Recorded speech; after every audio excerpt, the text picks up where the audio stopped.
नमस्ते। एक क्वेश्चन लाया हूँ जो पिछले वाले कंसेप्ट पर आधारित है। पिछले जो क्वेश्चन अपन ने किया है उसी पे आधारित है, उसी कॉन्सेप्ट पे।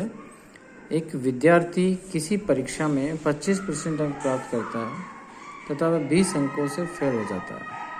यदि वही विद्यार्थी 35% अंक प्राप्त करता है तो उसे पासिंग अंकों से 30 अंक अधिक मिलते हैं। तो बताओ प्रश्न पत्र में कितने प्रश्न थे। तो ऐसे क्वेश्चन को हम ऐसे हल करेंगे, जैसे कि मान लो इसको समझने के लिए एक सिंपल मेथड है कि जैसे कि एक लाइन खींच दी, ये एक पासिंग परसेंटेज की लाइन है, सीमा है, पासिंग मार्क्स। ठीक है। अब ये कह रहा है कि अगर वो 25% अंक प्राप्त करता है, मान लो अगर वो 25% अंक प्राप्त कर लेता है यहाँ तक, ये 25% अंक यहाँ तक, तो ये पासिंग मार्क्स से कितने कम मिलेंगे इसको? 20 अंक। ये 20 अंक।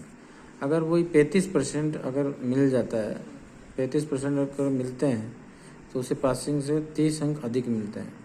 तो मान लो ये 35% है, मिल गए, तो ये कितना? 30 अंक ज़्यादा मिलेंगे। ठीक है बच्चों। अब ये 25% और 35%, 35% जैसे कि उसको यहाँ एक 0%, यहाँ एक रेफरेंस मानते हैं, यहाँ जैसे कि 0, 1, 2, 2, 3 यहाँ से स्टार्ट हो रहा। ठीक है मार्क्स, तो यहाँ 0% हो गया। ठीक है। और जैसे मान लो क्वेश्चन पेपर में x मार्क्स है, तो x मार्क्स 100% हो गया ना। 100, अगर उसको एक x मार्क्स मिल जाता है तो उसको 100% मिल जाते हैं। ठीक है। तो हमको 100% का ही मान निकालना है। तो जैसे कि ये 25% यहाँ से अपन ने इसको माना है, ये 25% यहाँ और 35% यहाँ। तो अगर 35 में से अगर हम 25 घटा लेंगे तो ये बीच का मान अपन को मिल जाएगा, जिसमें दे रखा है 20 और 30, तो ये प्लस हो जाएंगे। ठीक है, क्योंकि यहाँ से यहाँ कितना है? 20 + 30। तो इन प्रतिशत को का डिफरेंस लेंगे और इनको हम जोड़ देंगे, तो प्रतिशत का डिफरेंस किसके बराबर आएंगे? 20 किसके बराबर आएगा? 20 + 30 मतलब 50 अंक। तो 35 - 25, तो 35 - 25 कितना आया? 10%। 10% का मान कितना है? 50। तो अगर इसको 100% कर देंगे तो उसमें टोटल मार्क्स आ जाएंगे, क्योंकि x अगर मार्क्स 100% निकालता है तो x मार्क्स के बराबर आ जाएगा। तो उस क्वेश्चन पेपर में कितने मार्क्स थे।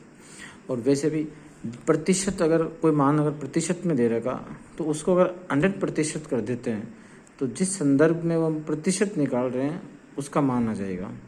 तो जैसे किसके संदर्भ में निकाल रहे हैं अपन? टोटल मार्क्स के संदर्भ में, तो टोटल मार्क्स आ जाएंगे।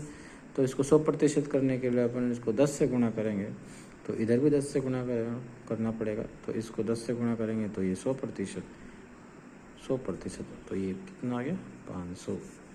तो 100% का 100% का मान किसके बराबर होगा? x। टोटल क्वेश्चन पेपर में कितने क्वेश्चन थे, तो x बराबर कितना आ गया? 500। तो यही अपना आंसर है। ठीक है, ओके।